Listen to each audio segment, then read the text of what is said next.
essa propriedade, né? A função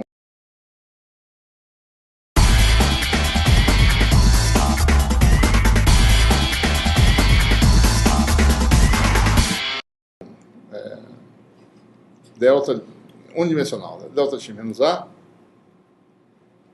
igual a zero, né? Se x for diferente de a, né? Esse é o caso extremo. A largura dela é tão pequena, né? Saiu da origem, saiu de x igual a você tem função igual a zero. O que mais? A propriedade é que ela tem uma integração integral entre x1 e x2, né? Delta x menos a dx igual a 1, né? Se a estiver no intervalo. Vou botar aqui menor, pode botar igual sem nenhum problema. Depende dessas situações, você botar bem em cima, dá meio, né? Então, bom, não precisam ser tão preocupados com isso, não, certo? E dá zero se a estiver fora do intervalo, né? Se a for menor do que x1 ou a for maior do que x2. Então, se ela não estiver no intervalo, né? Você não tem... E com essa propriedade tem outras coisas interessantes. Se você quiser calcular a integral de uma função, então observe, né? Deixa eu só fazer um desenho aqui, tá certo? Qualquer função é uma função que varia lentamente em relação à função delta. Primeira observação. Que a delta era tão comprimida num espaço tão pequeno quanto você possa imaginar. Então, qualquer função, por mais rápida que seja, ela é mais lenta que a função delta. Tá? Então, se você tem uma função aqui de x, né, que varia com uma escala de variação, certo? Vamos botar no caso espacial, né? Ela varia em 1 angstrom, né? Ela varia apreciavelmente, certo? 1 angstrom é o tamanho de um átomo, certo? Um elétron ocupa muito menos que isso, né? Então, um elétron ocupa uma região e o elétron tem a densidade de uma função delta, equivalente, né? Então, se você passa por um átomo e quer descrever qualquer coisa que varie com essa escala, essa variação, essa escala é muito maior do que o tamanho do átomo. Então, se o tamanho do elétron, o que quer que seja. Então, a função delta, ela está aqui, certo? Concentrada aqui na origem, né? Em algum lugar. Então, observe que se eu multiplicar essas duas funções, né, a amplitude dessa função aqui vai ser tem um fator de escala que é o valor da função, isso aqui é o ponto A, né? F nesse ponto. Essa aqui é a função F, né? Então, a sua função delta vai ser, vou ter um fator de escala na frente de f de a. Então, se eu fizer a integral, certo? De f de x, né? Delta de x menos a dx entre dois pontos, eu posso sempre dizer, né, que isso é igual a, como a função delta sempre nula fora, né, eu posso sempre dizer que é f de a integral entre esses dois pontos. Né? E delta de x menos a. Para todos os efeitos, né? Porque a função fora de f de a ela não contribui para nada. A integral só existe em torno de x igual a a. Então, a propriedade é essa, né? Essa integral é igual a f de a se a estiver no intervalo, né? Esse x2. Igual a zero, vou botar assim, caso contrário, para não ter que fazer... Tá? Para não ter que fazer essa... Outra propriedade importante é essa aqui, né? Se você tem a integral da função... Não, integral não. Se você tem a função delta de uma função de x, né? Isso vai estar como lista para vocês verificarem, né? Isso aqui vai dar soma de I igual a 1 até n, né? De 1 sobre módulo de df dx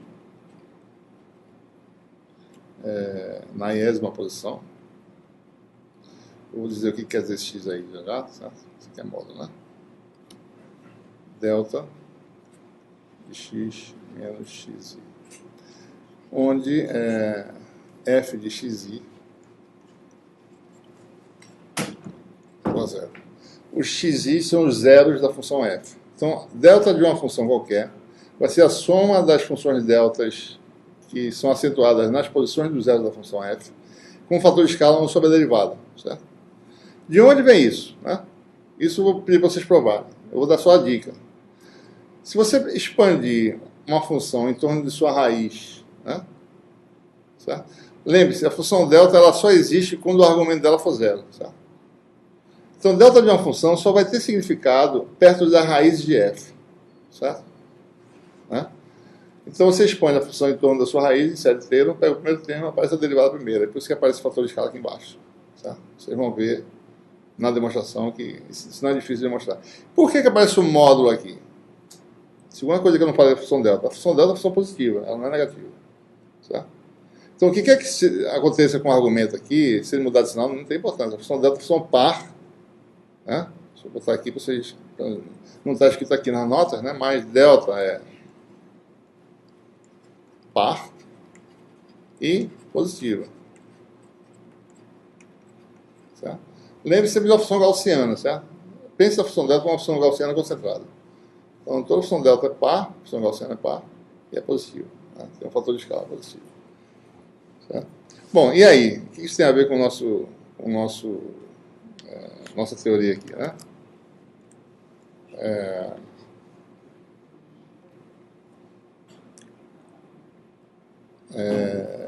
Muito bem. Bom, a gente quer saber agora em 3 dimensões, né? Bom, se você tem delta, eu falei x menos x' em uma dimensão. E se for x', x, né? Certo. Talvez vai ficar registrado que você chega atrasado, viu? Todo mundo vai saber. São 16 horas. Que você chega atrasado. Vamos lá. Você estava travado, pessoal. Não, estava na porta. Ah, é? Por que não bateu? Batei, né? Ah, foi. É porque estava na porta de lá. É, né? Primeiro estava travado. Esqueci. Muito bem, então você tem agora a função delta, né? De x menos x', né? Obviamente. Tem outra propriedade que eu não falei que é importantíssima, né? Sempre, como a gente está fazendo coisa que tem significado físico aqui, né? Deixa eu botar aqui embaixo, né? Observe essa relação que a gente falou agora há pouco. Delta de x menos a dx igual a 1, né? Se x for interior, né?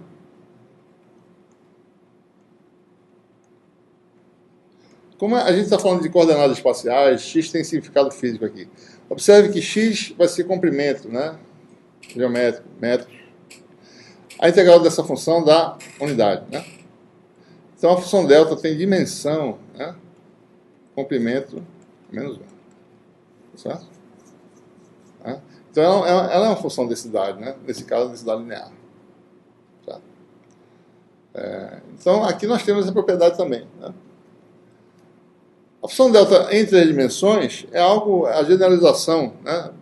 A gente pode fazer assim, é um produto de 3 deltas, vou colocar no caso do sistema de coordenadas cartesianas.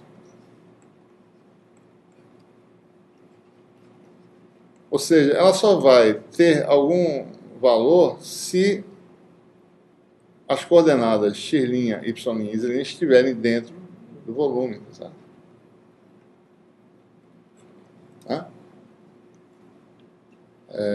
Então é o produto de 3 funções delta, cada uma com uma dimensão 1 sobre L. A dimensão da função delta tridimensional é 1 sobre L3. Certo? Então qual é a propriedade da função delta tridimensional? Assim. A integral num volume agora, porque a integral para dar adimensional tem que ser integral de volume. Integral de delta x menos x'. Na verdade é para você fazer assim, né? A função é par, né? Se eu mudar o argumento não vai mudar nada. Não é dv' é igual a 1 se x for interior ao volume de integração. Vou botar só aqui, interior, né? 0 se x for exterior. Ao que